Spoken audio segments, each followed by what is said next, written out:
کیا آپ نے ان کو کھویا ہے جن سے آپ محبت کرتے ہیں اور آپ کا دل تڑپتا ہے کہ آپ ان کے لیے کچھ ایسا کریں جو انہیں فائدہ دے، جو جنت میں ان کے درجات بلند کرے، ان کے لیے سکون کا باعث بنے، ان کی قبر روشن کرے؟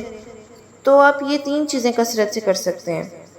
پہلی، ان کے لیے دعا کریں، اللہ تعالیٰ سے ان کے لیے مغفرت مانگیں، اللہ سے یہ دعا کریں کہ اللہ ان کی اگلی منزل آسان کرے، اللہ تعالیٰ ان پر رحم فرمائے، اللہ تعالیٰ ان کی قبر کو روشن اور آرام دہ بنا دے۔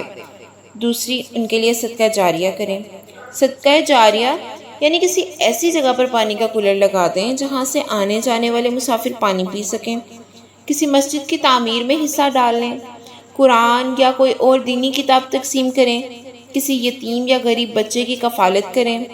ایسے ہی صدقہ جاریہ کے اور بھی راستے اور طریقے ہیں، آپ وہ کر سکتے ہیں۔ اس کے بعد ایسا علم جس سے فائدہ اٹھایا جائے۔ جو اس دنیا سے چلے گئے ہیں نا، انہوں نے اپنی زندگی میں آپ کو جو بھی اچھی بات سکھائی ہے، آپ اس پر زیادہ سے زیادہ عمل کریں، آپ اسے دوسروں تک پہنچائیں۔ مثلا اگر انہوں نے آپ کو قرآن سکھایا تھا تو آپ بھی سیکھا ہوا قرآن آگے پہنچائیں۔ انہوں نے اگر آپ کو نماز کا سنت طریقہ سکھایا تھا تو آپ وہ دوسروں کو بھی سکھائیں اور خود بھی ان کے سکھائے ہوئے طریقے سے نماز پڑھیں۔ انہوں نے اگر آپ کو دنیا و آخرت کے لیے کوئی فائدہ مند نصیحت کی تھی تو آپ اس پر عمل کریں اور دوسروں تک بھی وہ نصیحت پہنچائیں، کیونکہ جب انسان کسی کو نیکی کا پتہ بتاتا ہے تو اس کے لیے بھی نیکی کرنے والے جیسا اجر ہوتا ہے۔ رسول اللہ صلی اللہ علیہ وسلم نے فرمایا، صحیح مسلم کی حدیث ہے 1631، جب انسان فوت ہو جائے تو اس کا عمل منقطع ہو جاتا ہے سوائے 3 اعمال کے۔ وہ اعمال منقطع نہیں ہوتے۔ کون سے اعمال ہیں وہ؟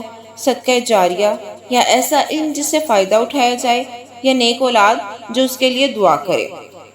اب آپ اپنے ان محبوب لوگوں تک نہیں پہنچ سکتے جو اس دنیا سے رخصت ہو چکے ہیں، لیکن آپ ان کے لیے یہ قیمتی تحائف ضرور بھیج سکتے ہیں، کبھی دعا کی صورت میں، کبھی صدقہ جاریہ کی صورت میں، کبھی ان کے بتائے ہوئے علم پر عمل کی صورت میں۔